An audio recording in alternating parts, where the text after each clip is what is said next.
Hello, my name is Taylor Katz, and I will be teaching my friend Daniil Zelenkov about the 10 external structures of the vagina. The first external structure is the labia majora. It's the female counterpart of the scrotum, and it's two fatty folds of skin. It connects the anus to the mons veneris, which we'll talk about later. Let's push that up there. Okay. Inside the labia majora is the labia minora, which is very sensitive. It helps with arousal. It has no pubic hair on it.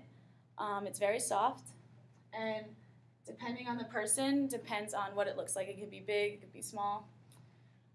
Up here is the mons veneris, and that has like pubic hair, which traps scent which could help with arousal. It protects the pubic bone. And over here we have the clitoral hood, which protects the clitoris. In here we have the clitoral glands, not GL, it's GLANS, no D. And that's very sensitive, the clitoral glands. It has 6,000 to 8,000 nerves, which is 2 times as many as the penis. Over here, we have the urethral opening, which is for expulsion of urine and female ejaculation.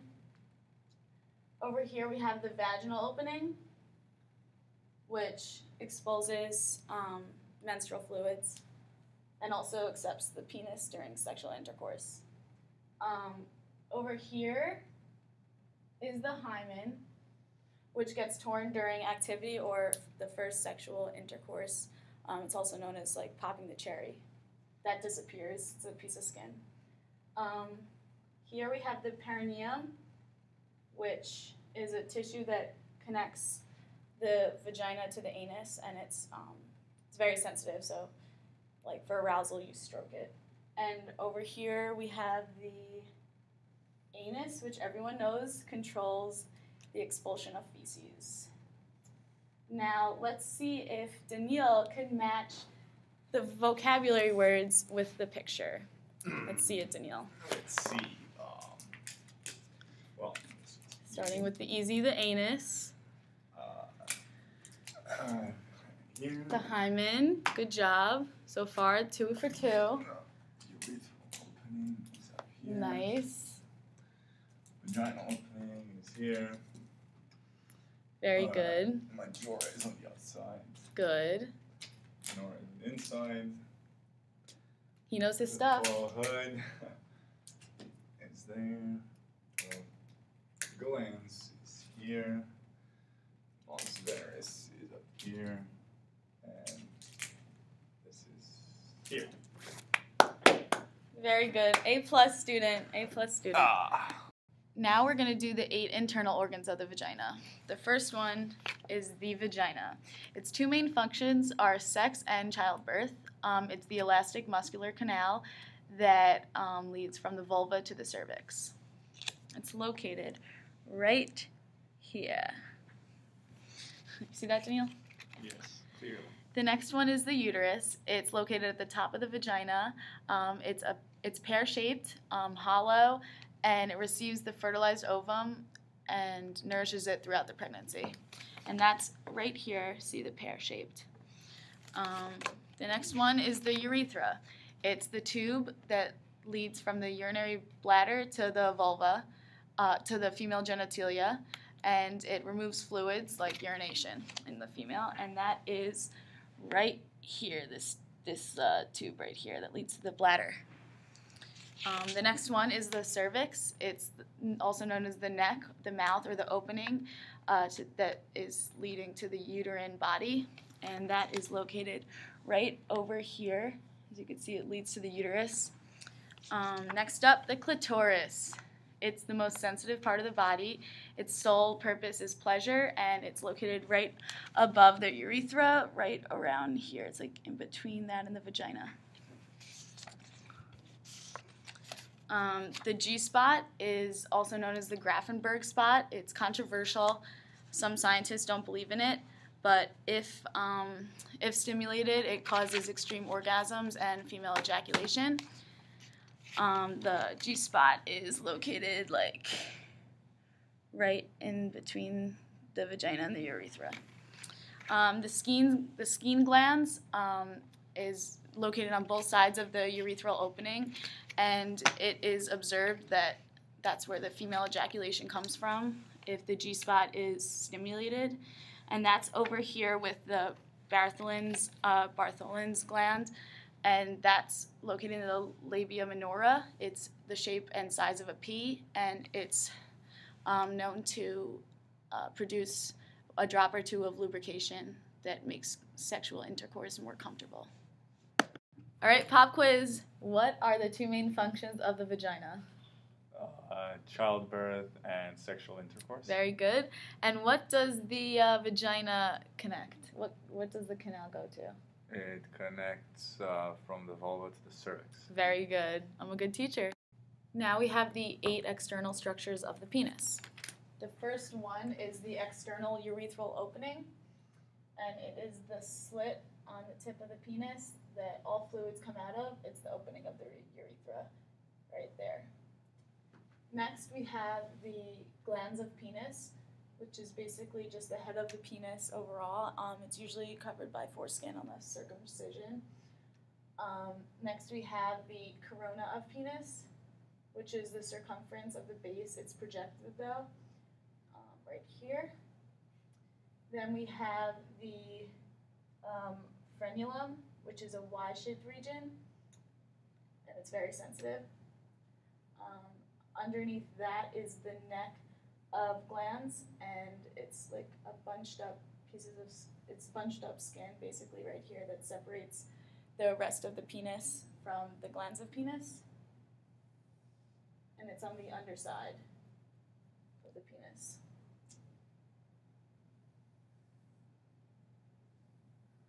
Yeah.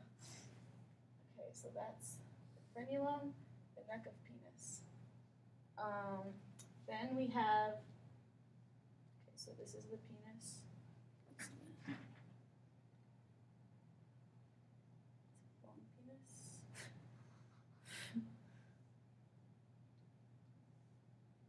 This is the butt, penis. Here's the testicles or the scrotum. The scrotum is the skin.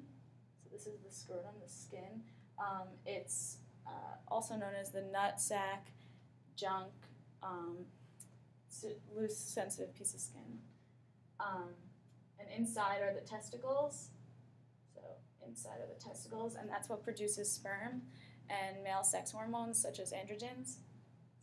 And up here is pubic hair, which is on the frontal area of the genital area. So Daniil, will you be able to label these? Label. Well. Good.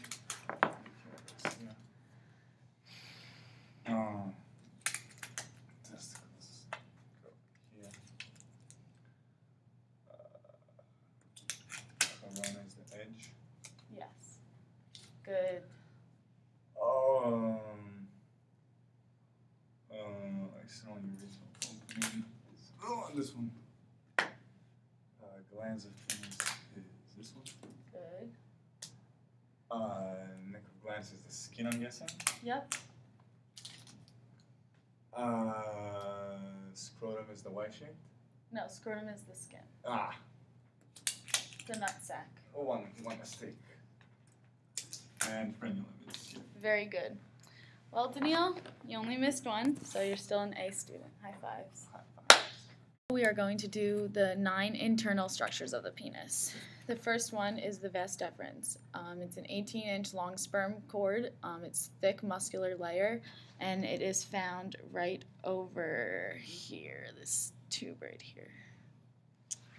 The next one is the ejaculatory duct. It's the vas deferens and the seminal vesicle combined. It's a duct through which semen is ejaculated. So together the vas deferens and vesicle make up that, seminal vesicle make up that. And it's right over here. This one. Next up is the epididymis.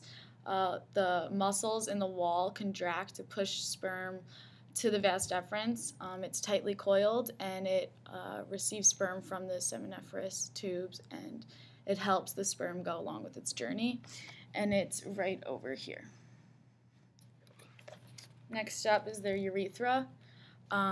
It's the urinary system, but it also has to do with the reproductive system because it moves along the sperm. And many people ask if men can accidentally pee while they are coming, but it can't because a muscle closes off one or the other. And that's found right over here.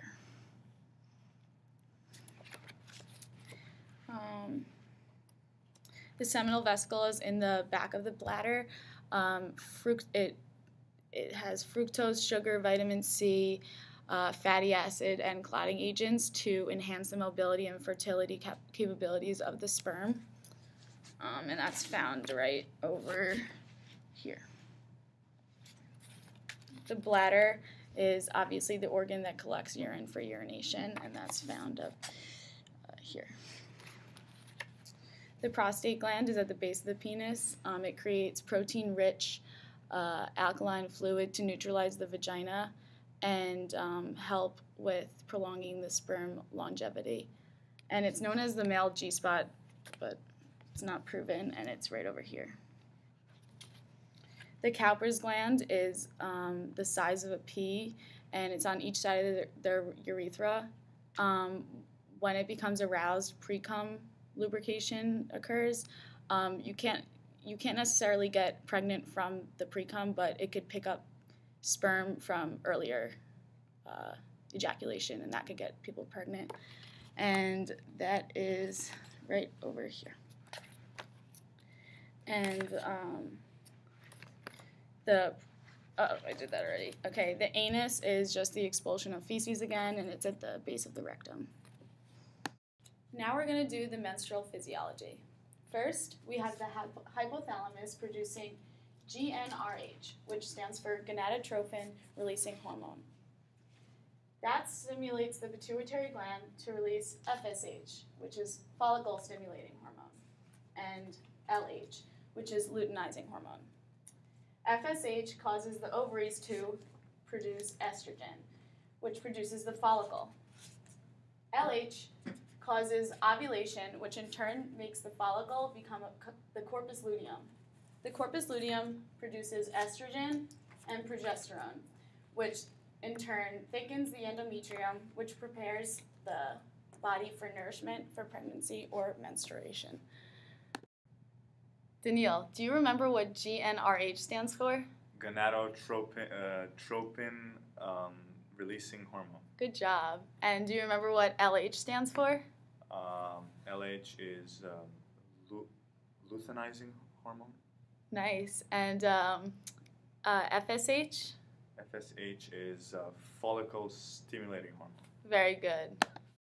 Up next, we have the menstrual cycle. There are 3 phases: menstrual, proliferative, and secretory. The menstrual cycle, the menstrual phase is the 1st day to the 5th day. During this phase, progesterone and estrogen decrease, which causes the uterine to shed the endometrium, which causes menstruation. During this phase, follicle-stimulating hormone also increases.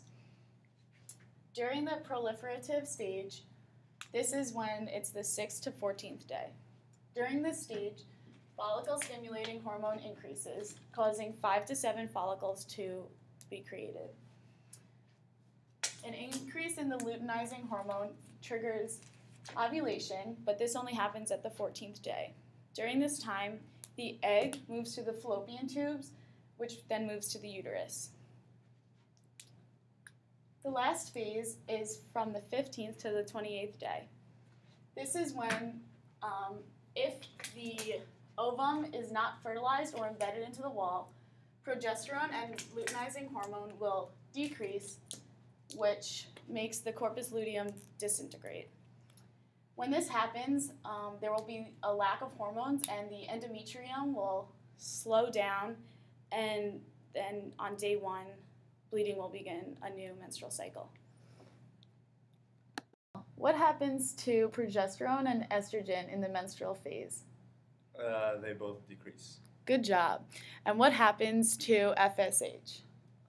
It increases. Good job. Lastly, we're going to do the pathway of sperm. So first, sperm is created in the testes, specifically the seminiferous tubules. It is then stored specifically in the scrotum because it has temperature regulation. And the epididymis also stores it because it doesn't ejaculate it, but it helps move it around to the other places that it needs to go. In the stored section is also the ejaculatory fluid making. That talks about the vas deferens, prostate gland, seminal vesicle, which also has to do with the ejaculatory duct. All these things add to the sperm, either neutralizing it or adding protein-rich fluid. And lastly, we have the expelled phase, which has to do with the Cowper's gland, which produces precum, the urethra, which moves semen out of the penis into the female reproductive system, the vas deferens, and the penis, which is the overall structure that the sperm needs to leave in order to get into the female. Okay, Danielle, where does temperature regulation occur in the testes? In the scrotum. And where specifically in the testes is sperm created? In the seminiferous tubules. Good job. Well, I hope Danielle learned a lot today, and thanks for watching.